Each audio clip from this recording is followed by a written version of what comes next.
partir da suspeita ou diagnóstico clínico, eu vou partir para os exames complementares. E aqui, obviamente, o exame complementar mais importante é o exame de urina, que é a investigação de elementos urinários. Alguns chamam de AS, elementos anormais sedimentos, outros chamam de urina tipo 1. Então você tem diversas maneiras de caracterizar o exame de urina na investigação. E esse exame de urina te dá alguns sinais importantes.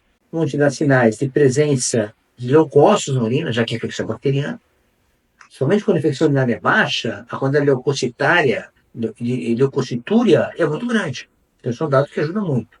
Às vezes pode ter hematúria microscópica ou macroscópica, habitualmente microscópica ou sem hematúria. E outro aspecto importante nos elementos anormais é a presença de nitrito. O nitrito é um marcador importante de infecção bacteriana, então isso te ajuda também na sua análise.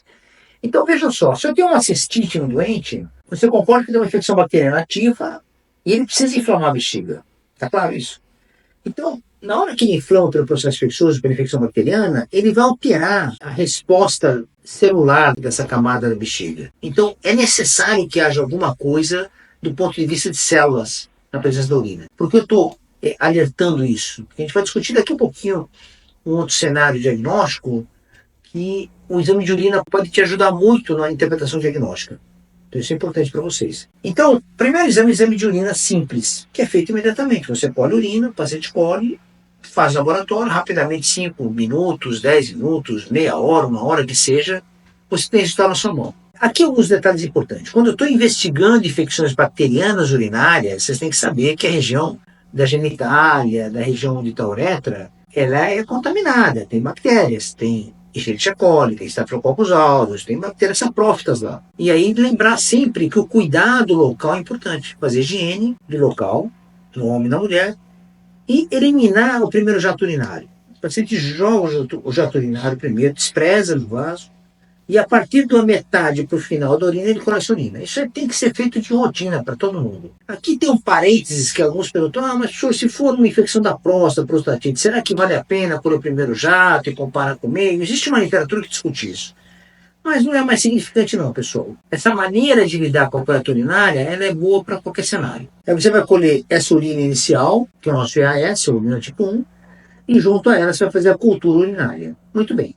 Essa cultura urinária, ela pode ser feita de maneira manual no laboratório ou de maneira automatizada. Não tem problema nenhum. Então você tem duas maneiras de fazer isso.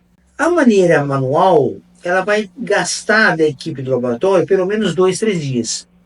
Mas você pode saber nas primeiras 24 horas se está crescendo alguma coisa. Então esse é um ponto importante. Nós vamos falar sobre isso na hora que a gente manejar o tratamento. Fazer um manejo terapêutico. Mas você vai utilizar a cultura. De maneira automatizada, e automação a gente usa muito para sangue muitas vezes, mas tem também para urina, tudo. Ela vai te dar resultado mais rápido, só que não é uma coisa universal em todo o nosso país, né, em todas as cidades. Então, a urina, a cultura de urina manual, que eu utilizo no laboratório, é que maior permeabilidade para todo mundo, maior capilaridade no Brasil. Né? Então, todas as cidades que têm algum atendimento médico vão ter isso. Então, esse é um ponto importante. Então, isso é o dado objetivo de diagnóstico da infecção urinária. Aqui tem alguns detalhes importantes. Você fala para mim, professor, tranquilo então, tem uma queixa urinária, urina positiva, cultura positiva, resolveu.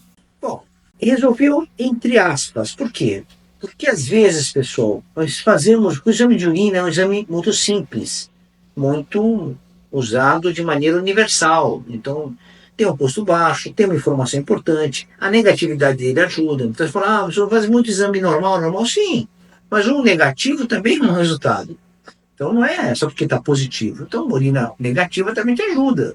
Vai te fazer pensar em outras coisas, pensar no raciocínio mais adequado. Mas o que eu quero chamar a atenção aqui é que às vezes nós temos uroculturas positivas. E isso é um dado que muitas vezes nós erramos com frequência.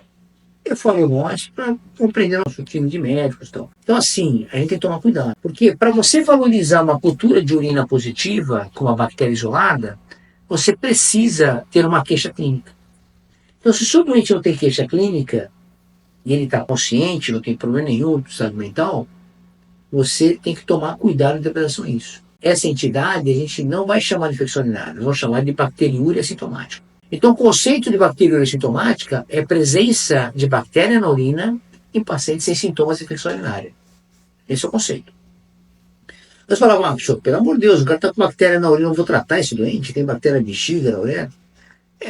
Se não tiver sintoma, a evidência científica mostra que esse doente não tem risco de piorar sua evolução, nem por infecção renal, nem por sepsis e assim por diante. Apenas duas exceções. Nos pacientes gestantes, os colegas que são da GO, que podem estar no grupo aqui, que tem que tomar cuidado, principalmente obstetra, né? Porque a infecção urinária assintomática, a bactéria sintomática na gestante, pode precipitar aborto, trabalho de parto prematuro. Então, realmente, na obstetrícia das mulheres gestantes, o tratamento da bactéria sintomática tem valor. Difícil às vezes, porque você não consegue descolonizar muitas vezes. Porque às vezes é só colonização. E a colonização você não consegue muito eliminar só com antibiótico em si. Mas paciência. O colega da obstetrícia vai manejar isso e vai ter que tratar isso. E o segundo ponto são quando esses pacientes que têm bactéria sintomática precisam fazer manejo na via urinária, manipulação da via urinária. Passar um catéter, passar algum instrumento, alguma manipulação cirúrgica.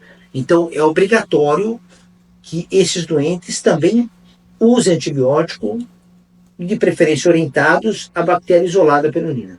Ok? Então, essas duas exceções a gente tem hoje no nosso ambiente médico. Então, os doentes que têm queixa urinária, que isolam a urina com cultura positiva, você considera contra cuidado de queixa urinária. E os doentes que não têm queixa e que isolam bactérias, você considera com bactéria sintomática. Em desenrolar, em decisão de tratar ou não, você já sabe que os doentes que têm bactéria sintomática não devem ser tratados, apenas de duas exceções, que é a obstetrícia e pacientes que vão ter manipulação da via urinária.